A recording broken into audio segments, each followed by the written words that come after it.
12 publishers rejected Harry Potter.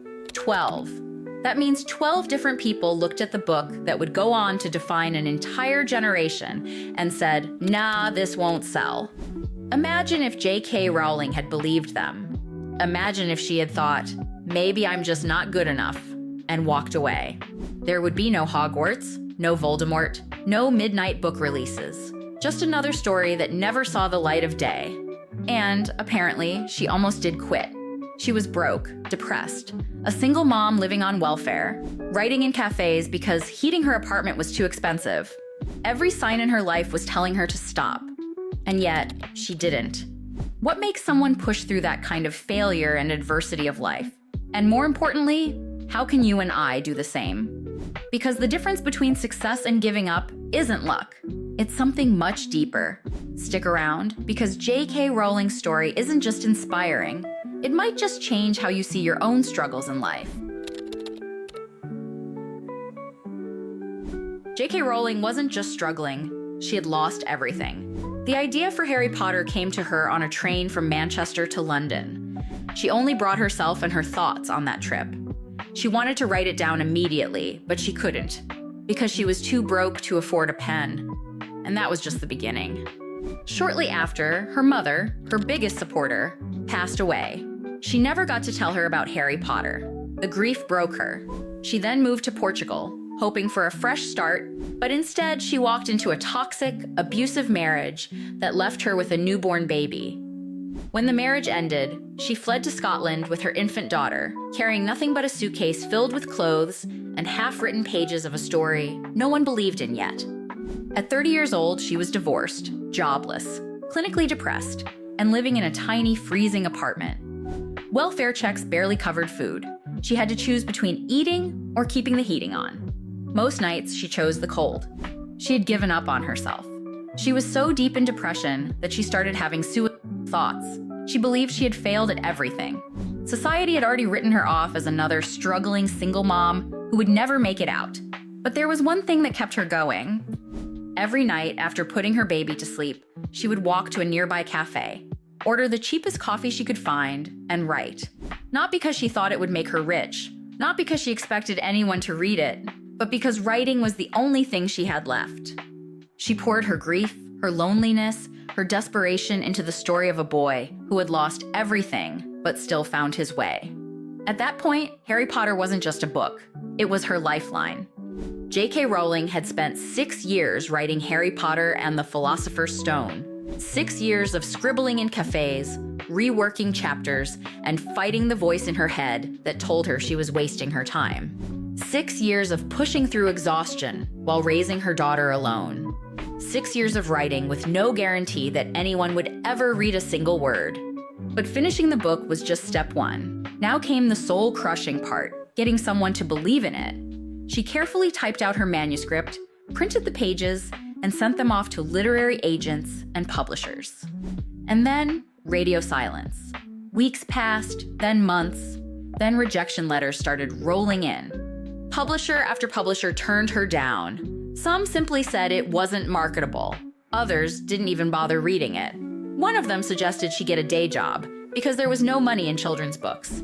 At this point, it wasn't just rejection, it was humiliation. 12 different publishing houses, all no's. Think about that. 12 separate people, experts in their field, looked at Harry Potter and said, no one will care about this.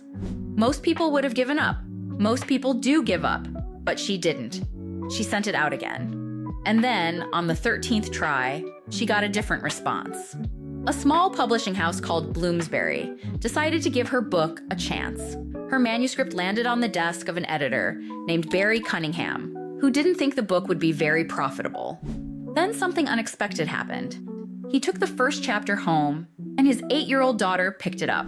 She started reading. She didn't stop. She begged her dad for more. And just like that, Harry Potter had its first real fan. That little girl's excitement convinced Cunningham to take the risk. He offered Rowling a publishing deal, but even then, it wasn't some life-changing contract. Her first advance was just £1,500, barely enough to pay rent. Bloomsbury even warned her to keep her day job because, in their words, there was no money in children's books. But J.K. Rowling didn't care. For the first time in years, someone believed in her story. And then, the real breakthrough came because a few months later, Scholastic brought Harry Potter to life. They saw something others didn't. At an auction for the US publishing rights, Scholastic paid $105,000, an unheard of amount for a children's book from a first-time author. That was the moment everything changed. All of a sudden, Harry Potter wasn't just a book anymore. It became a worldwide movement. Bookstores around the world couldn't keep it in stock. Kids were lining up to buy it. Teachers were assigning it in classrooms. The series spread like wildfire. And within just a few years, J.K. Rowling went from being a single mother who had to choose between food or heating to becoming the first author in history to reach billionaire status. But here's the part no one talks about. She wasn't lucky. She had no industry connections. She had no money. She had no backup plan. Every logical reason pointed to quitting, not only on writing, but also on life. But she kept going. She believed in her story when no one else did. And that made all the difference. J.K. Rowling's story isn't just inspiring, it's a blueprint for pushing through failure and turning rock bottom into a launching pad. She didn't just make it by accident. There were key factors in her journey that made the difference between her becoming a success story and just another person who gave up too soon. So let's break it all down. What exactly can we take from her journey and apply to our own lives? So, 12 publishers rejected Harry Potter. 12 different experts looked at a book that would define an entire generation and basically said, nah, this ain't it. Imagine being those people. Imagine being the publishers who passed on the biggest literary phenomenon of our time just because you thought kids wouldn't be into wizards. Rejections like those are not the end. It's a filter. It's the universe basically asking, how bad do you actually want this? Because if you fold the second someone tells you no, you probably didn't want it bad enough in the first place. J.K. Rowling didn't let those rejections define her. If she did, Harry Potter would still be sitting in a dusty drawer somewhere, and we'd all be living in a world where Expelliarmus means absolutely nothing. But she kept going. She didn't think, wow, maybe I suck. She thought, all right, you don't see the vision? On to the next one. And this isn't just her. Stephen King's Carrie got rejected 30 times before someone finally took a chance on it. Oprah was told she wasn't fit for TV. Michael Jordan didn't make his high school basketball team. Do you see the pattern here? The people who succeed aren't the ones who never get rejected. They're the ones who refuse to let rejection stop them. Look, if you're chasing something big, you're going to hear a lot of no's. A lot of people telling you you're not good enough, you're not smart enough, or you're not talented enough. And most of the times, it's gonna sting. But rejection isn't proof that you're failing. It's proof that you're trying. And the only way you actually fail is if you stop. So, whatever you're working on right now, expect rejection. Embrace it. Because one day, the same people who doubted you are gonna act like they always believed in you. And trust me, nothing tastes sweeter than proving people wrong. Most people don't fail because they're not talented. They fail because they quit way too soon. They expect success to be like instant noodles. Just add hot water, and boom, you're thriving. But real success? It's more like slow-cooked brisket. It takes time, patience, and probably some tears along the way. J.K. Rowling spent 7 years writing Harry Potter and the Sorcerer's Stone. 7 freaking years. That's the time you took to get through high school and a whole existential crisis. And during that time, she wasn't even living her best life. She was broke, struggling with depression, raising her kid alone, and writing in coffee shops because heating her apartment was too expensive. She could have quit 100 times. She could have said, you know what? Maybe I should just get a normal job and stop chasing this impossible dream. And honestly, no one would have blamed her. But here's the difference between people who make it and people who don't. She kept going. She understood something that most people never do. Success isn't about talent alone. It's about stamina. The ability to keep pushing when nothing is working. The patience to stick it out when it feels like you're getting nowhere. Most people give up right before things get good, like closing a book just before the plot twist. And she's not the only one. Jeff Bezos spent years getting laughed at for trying to sell books online. Steve Jobs got kicked out of his own company before coming back to turn Apple into a trillion-dollar empire. Even Mr. Beast spent years making YouTube videos that barely got any views before he figured out what worked. The world didn't just hand them success. They stuck it out long enough to earn it. Look, I get it. It's hard to keep going when you don't see results. It's frustrating to work your ass off and feel like you're just shouting into the void. But what if you're just 1 year, 1 month, or even 1 week away from your breakthrough? What if after all this time, all you have to do is not quit? So, yeah, success takes time. It takes patience when you yourself have no idea if it's going to work out or not. But most people never find out how close they were, because they gave up before they got there. J.K. Rowling hit rock bottom so hard, she probably left a dent. No money, no job, single mom, dealing with depression. She wasn't just struggling, she wasn't just depressed, she was drowning. And you know what she called that period of her life? The foundation on which she rebuilt herself. That's wild, right? Most people would see rock bottom as the end. The moment where you throw your hands up and say, "Welp, that's it. At least I peaked in middle school." But for her, it was the exact opposite. She had nothing left to lose, so she went all in. Writing wasn't just a hobby anymore, it was survival. And sometimes that's when people do their best work. When the world has backed them into a corner, and the only way out is forward. Think about it. Some of the most successful people you know hit their lowest point right before their breakthrough. Robert Downey Jr. went from being blacklisted in Hollywood to becoming Iron Man and making Marvel billions. Tyler Perry was homeless before he became a media mogul. They all had one thing in common. They didn't let their lowest moment define them. They used it as a springboard. And yeah, I know when you're in that place, it doesn't feel like a foundation. It feels like life is straight up bullying you. Turns out, hitting rock bottom strips away everything that doesn't matter. No more pretending, no more distractions.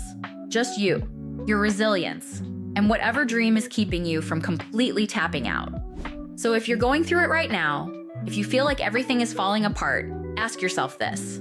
What if this isn't the end? What if this is just the part of the story where things get interesting?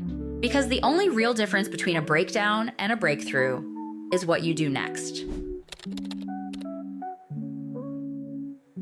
J.K. Rowling didn't have cheerleaders hyping her up. No one was waiting for Harry Potter with open arms. 12 publishers literally told her, "This ain't it." Imagine that.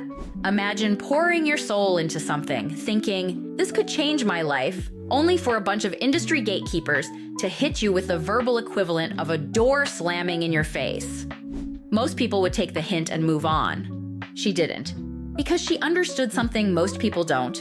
If you don't bet on yourself, why would anyone else? The truth is, no one is going to hand you permission to succeed. There's no neon sign that flashes, "This is your moment," while the universe rolls out a red carpet. J.K. Rowling was sitting in coffee shops, broke, rejected, and completely unknown. But she still kept writing like the world was waiting for her book. That's the energy. That's the mindset. You show up, you do the work, and you act like your dream is inevitable, even when no one else can see it yet. The lesson here? You don't need approval. You don't need validation. I know as a Gen Z, we're thirsty of it, but you just need to back yourself so relentlessly that the world has to take notice. Because at the end of the day, success doesn't come from waiting for the right moment. It comes from deciding that this is your moment, even when no one else believes it yet. J.K. Rowling didn't need everyone to say yes. She just needed one person to see what 12 others couldn't, and that's exactly what happened. After a dozen rejections, Bloomsbury finally took a chance on Harry Potter. But the thing is that one yes didn't just magically appear out of nowhere. She had to earn it. Most people don't realize this, but success isn't about luck. It's about staying in the game long enough for the odds to turn in your favor. Every no she got was just another step toward the one yes that mattered. If she had stopped at the 5th rejection, or the 10th, or even the 11th, we wouldn't be here talking about her right now. Hogwarts wouldn't exist. Your childhood would have been Dementor-level depressing. And this pattern is everywhere. Steven Spielberg got rejected from film school 3 times before becoming, well, Steven freaking Spielberg. Colonel Sanders heard no over 1,000 times before someone finally said, "Sure, we'll try your fried chicken." Even The Weeknd, he uploaded his music to YouTube for free because no record label would sign him. And now, he's headlining stadiums. The difference between people who make it and people who don't isn't talent, intelligence, or even connections. It's persistence. It's having the audacity to keep knocking on doors until one of them finally opens. You have to be so good they can't ignore you. Rowling kept writing. Spielberg kept making films. The Weeknd kept dropping music. You don't wait for opportunities. You build something so undeniable that when the right person finally sees it, they have no choice but to say, "This is it." So, the next time life keeps handing you L's, remember this: you're not failing. You're just one no closer to the yes that's going to change everything. And here's something no one's going to tell you.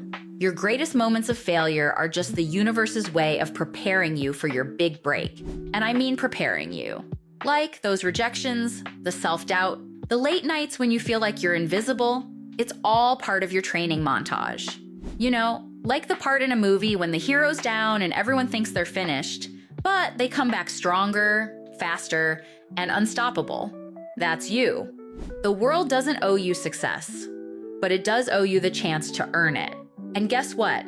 Every no is just a lesson. Every mistake is a stepping stone. And every setback is simply building the story you're going to tell one day when you're standing on top of your success. It's not a matter of if you'll make it, it's a matter of when. So keep pushing, keep failing forward. Because at some point when you least expect it, that one yes is going to come, and it will make all those hard days worth it. You're writing your own story, and trust me, it's going to be one for the books. Now go out there and make it happen. And if this hit you in the gut, if you're sitting there thinking, damn, maybe I really should keep going, then do me a favor. Hit that like button. Not for me, but as a promise to yourself that you won't quit when it gets hard.